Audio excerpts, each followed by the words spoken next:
తళుకుచే కులమూత్తు పెట్టు కౌసల్యమును తపమేమి చేసెను తెలియ.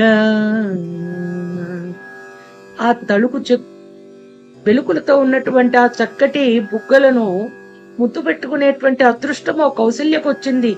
ఎటువంటి తపస్సు చేసిందో కదా కౌసల్యాదేవి అని.